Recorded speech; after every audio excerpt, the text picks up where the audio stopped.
introducing not a legislator, a lawmaker. There's a difference if you think about it. Back to language. Edie Ajello has been doing wonderful things at the State House for as long as I can remember. And I was happy today to see her former sidekick. It used to be that you didn't see Edie if you didn't see Rhoda. And Rhoda is here. Where are you? Raise your hand. There she is. So we had everything covered. We had the House, we had Edie, we had the Senate, we had Rhoda. Nothing was getting past them. Rhoda has since gone on to other things, but I know that she's still consulting with Edie from time to time.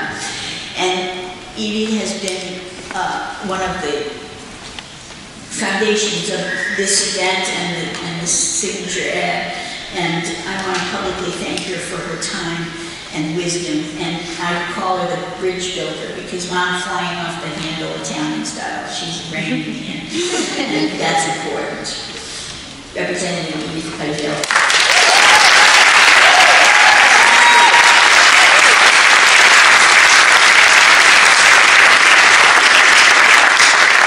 Thank you.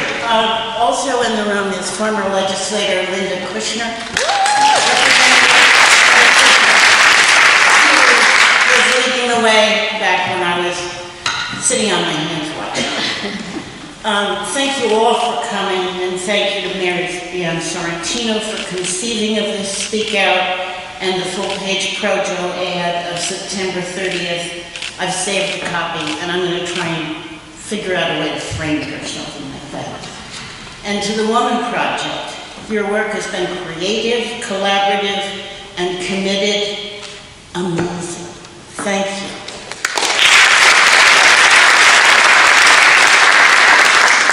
We are lucky to have the Woman Project in Rhode Island. As I've thought about my own abortion story, the more I've learned, the more I realize how lucky I've been. In the late spring of 1965, when I was a junior at Bucknell University, my boyfriend and I celebrated my 21st birthday by having me quit. His idea, my first time, and I must say, I've enjoyed most other celebrations more. Weeks later, I realized that I was pregnant, and I was in a panic. I didn't feel comfortable, could not bring myself to tell my roommate or other friends or family.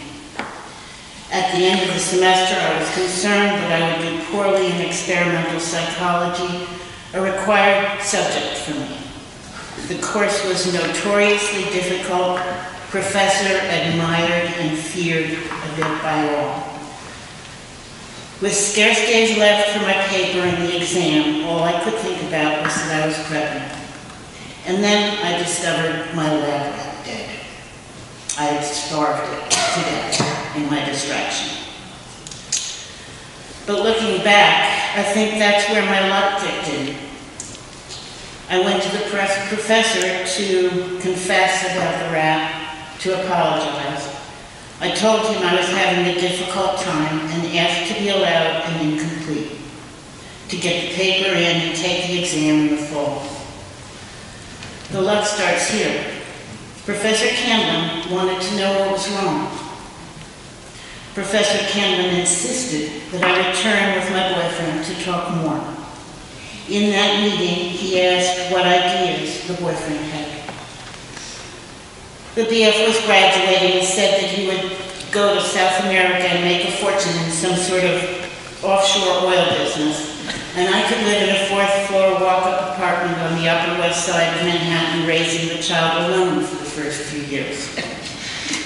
After more conversation about what the BF and I had each wanted, it was obvious that our futures did not naturally or easily include each other. My professor suggested that I could have an abortion. He told us of a doctor in Ashland, a nearby coal-mining town, who performed illegal abortions. I saw a local doctor in Lewisburg, Pennsylvania, to confirm that I was indeed pregnant, then made the appointment in Ashland. BF took me to Ashland for the abortion. I remember few details of the event. The walls of the doctor's office were covered with plaques that had cartoons with simple words of advice. I can still see the image of a cartoon fish, mouth open, eyeing a big hook. Another warned of the danger to cats of curiosity. A mask was put over my nose and mouth. Sometimes later I was carried into a room where the BF was waiting. Telling no one, I spent a few days with my family and then a very lonely summer at Lucknow, taking 2 courses in order to graduate a semester early. I am eternally grateful to my Professor Douglas Cannon. I was lucky to be born into a comfortable middle-class family, lucky to be able to attend Bucknell University, and so lucky to have been sent to Dr. Robert Douglas Spencer. Dr. Spencer was a doctor in Ashland, Pennsylvania. He practiced general medicine, and it is said that in 1923 performed his first abortion on the way from a coal mine. The news spread. I've read that women rode buses to Ashland from quite some distance, had their abortion, spent a night in a hotel, as I did, and then took another bus home.